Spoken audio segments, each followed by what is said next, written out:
actually deflating the value. Okay? All right. So the growth formula is used to adjust inflation, right? Yes.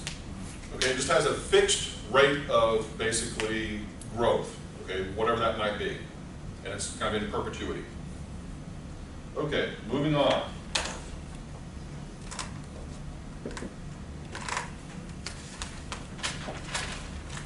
Okay, we're going to come back to the mortgage equity capitalization. We're going to do the last two concepts and then come back to that. Okay, so valuation of a leased fee estate.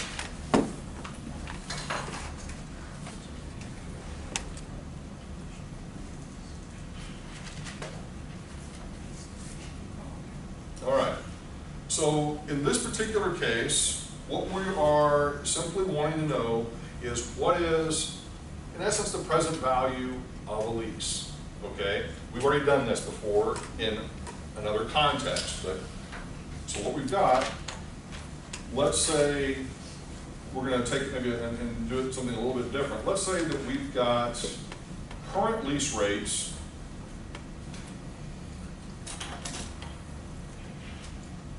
are how many dollars per square foot? Tell me. Okay, current lease rates are $15 per square foot per year. All right. Now, let's say that you had locked in a lease rate a while back at a lower lease rate. So maybe your, or the existing, let's call it that, existing lease for 10 more years is at $10 per square foot per year. Now, assuming that your property owner allows you to sublease the property to someone else, you've got the opportunity to basically make $5 per square foot off of that sublet situation. Does that make sense? Okay? Because it's as simple as this. You know, Dimitri has the existing lease at $10, you know, per square foot per year, but then Eduardo comes along today and realizes, well, the lease rates are $15 a square foot. He knows he's going to have to pay $15 per square foot, but Dimitri has got the power of sort of saying, you know what? My business, I can move it somewhere else, or maybe I'm going to shut it down, or you know, whatever the issue is. Dimitri can basically say, all right, I'm going to move out of the space, I'm going to hand it over to Eduardo. But I'm going to charge Eduardo $15 a square foot, and I'm going to pocket the difference of the $5. Okay, make sense? Now, so let's just say that this is, as I said, for 10 years, and we're going to use a 4% discount rate. And we can do this on an annual basis or on a monthly basis, but we'll go ahead and do it on an annual basis. We'll say 1 payment per year, but 4% as our interest rate or discount rate. And then basically to simply say 15 minus 10 equals $5, and that is going to be our payment amount. And this is going to be over 10 years. What is basically the present value of that?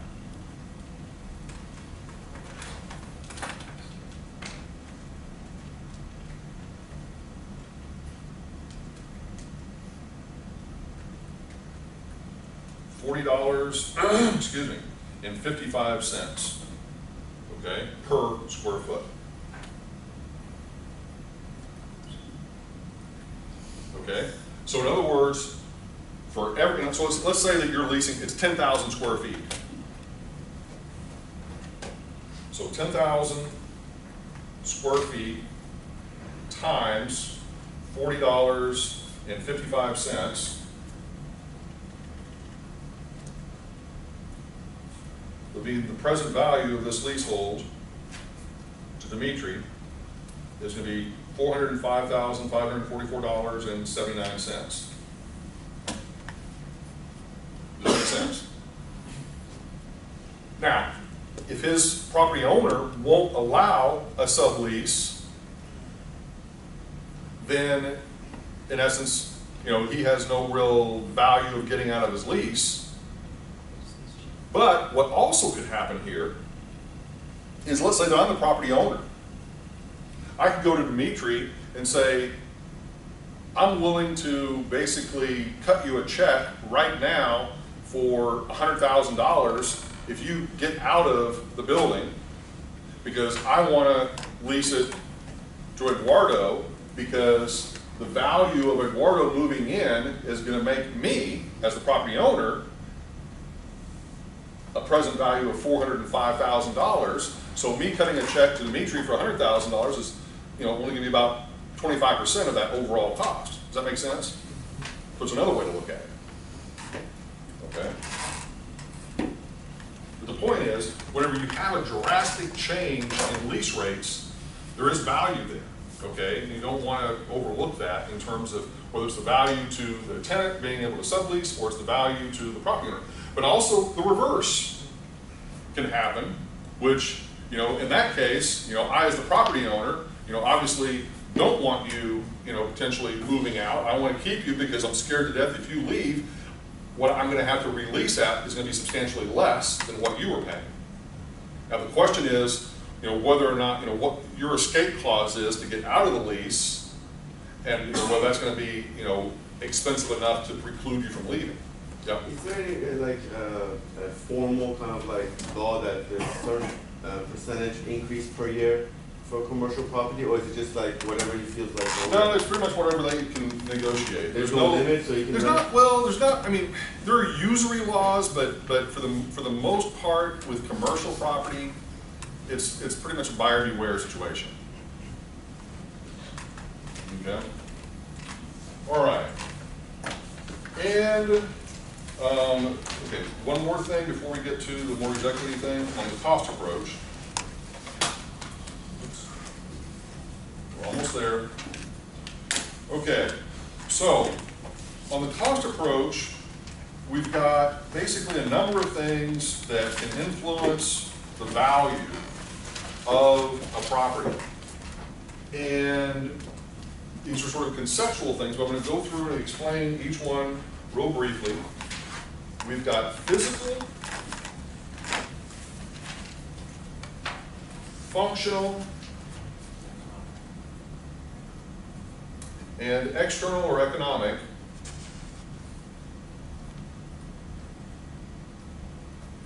depreciation. Okay? Physical depreciation, functional, basically obsolescence, and basically external or economic depreciation. Oops.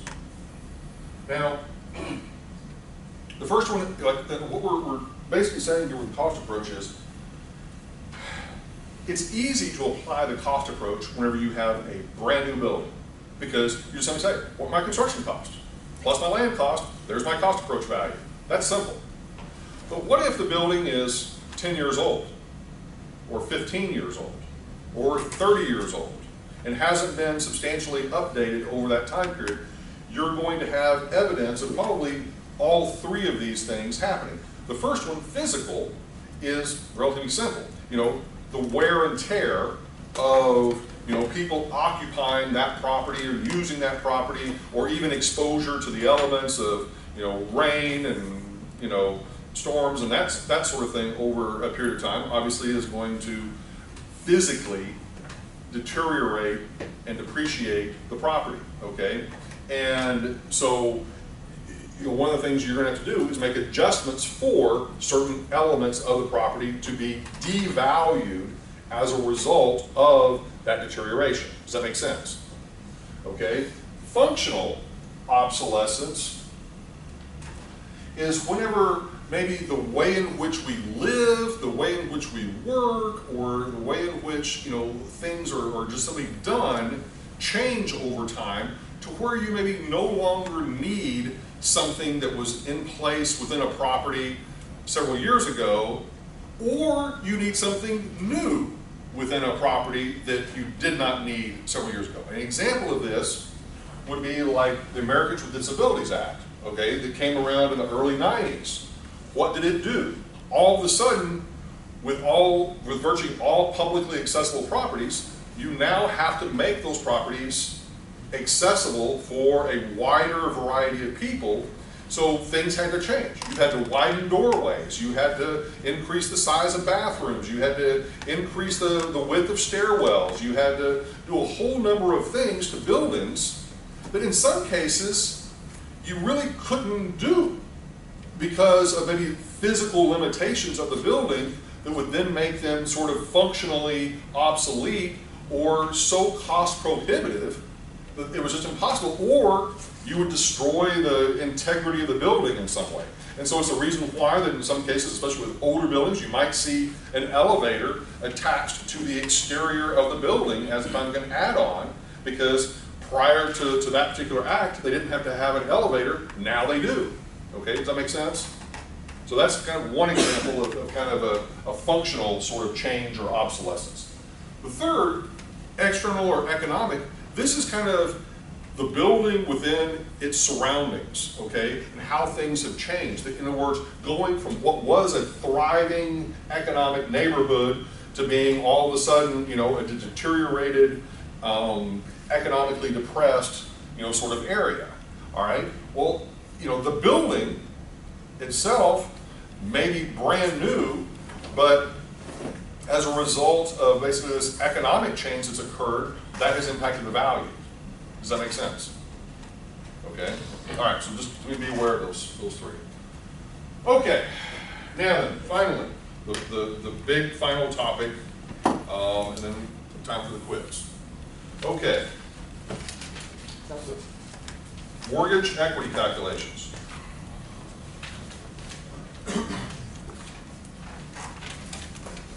All right. Capitalization. Okay, what this is basically where you have the income, kind of the expenses, your debt. It's a lot like using the financial feasibility model, sort of simple financial feasibility model, to come up with a value for a property with a handful of characteristics. Well, what we're going to do is we're going to walk through an example, okay? Take the notes, and then once this is over, and we'll do the quiz, and then we're done. Okay. Okay, so the basic formula for this is that the present value of the property is equal to basically the mortgage of the property, the value of the mortgage of the property, plus the equity associated with the property. All right, so you've got these two components that are kind of going to be isolated but then added together. All right, so the first thing that you're going to do is you're going to take a look at the property and you're going to see, all right, what sort of net operating income is the property generating? All right, so in this particular example, let's say if they're generating $50,000 a year in net operating income. All right, you're going to take that and you're going to say, all right, we have a debt coverage ratio of 1.2, so a debt coverage ratio of 1.20, all right? So if we take that, and remember the calculation that we do there, 50,000 divided by 1.2, that means we are going to be left with $41,666.67 as our what? Our annual debt service. Okay? Everybody with me so far? Okay? Now, once we've got that, then we're going to have to make some assumptions about the loan that we're going to obtain. So let's say that we get a 20-year mortgage.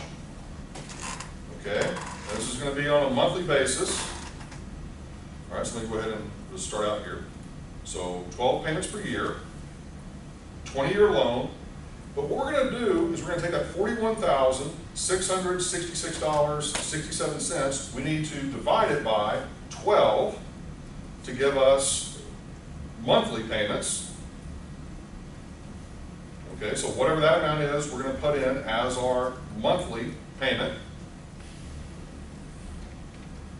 That monthly payment is going to be $34.72.22. Okay, everybody still with me? Yes. Okay, and then we're going to assume an 11% interest rate. All right, so based on that, the present value of our mortgage is going to be equal to, let's see, 12 payments per year,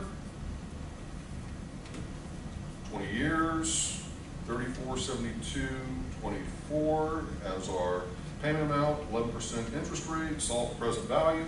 So the present value of our mortgage is $336,395.96.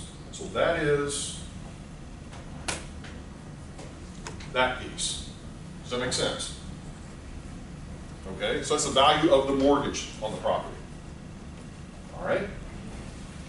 Now we have to look at the equity side, which is basically the income that the property is generating in terms of the cash flows that it's throwing off, okay, to the equity investor.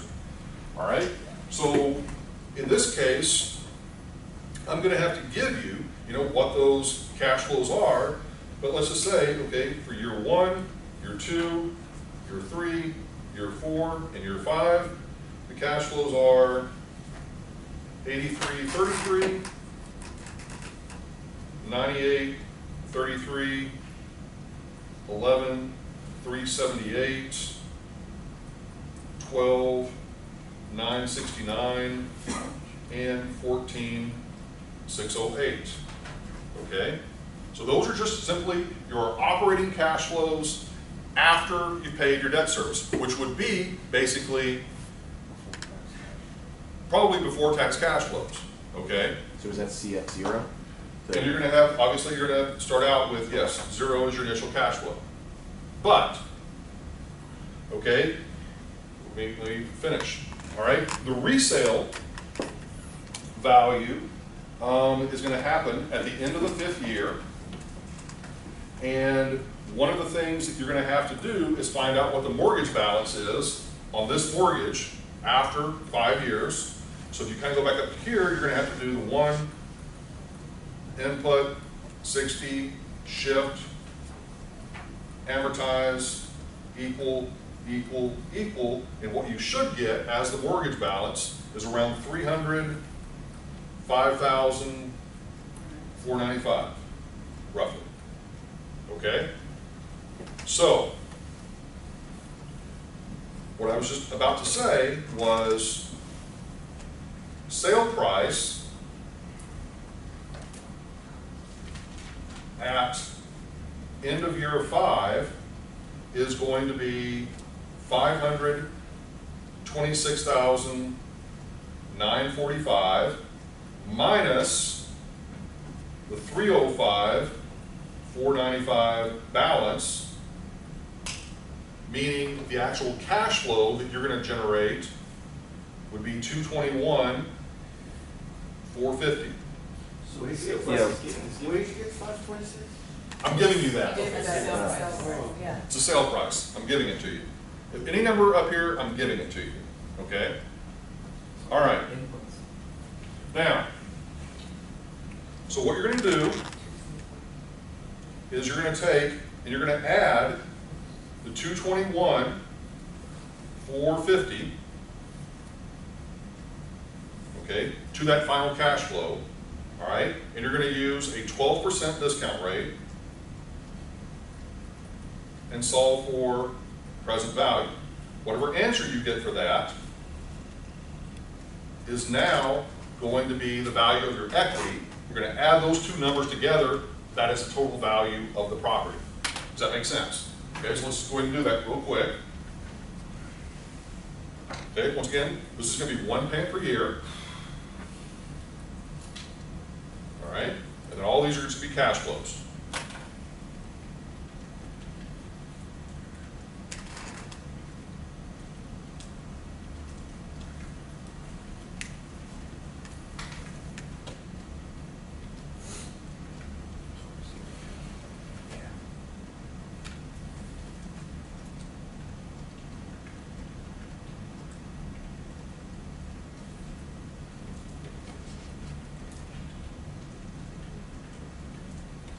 165, 565,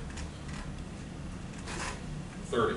Okay, so all we're going to do is we're going to take the 336, 395, 96 plus the 165, 565, 30, add them together. So this is our mortgage value, this is our equity value, and this is going to be the overall present value for the mortgage equity capitalization.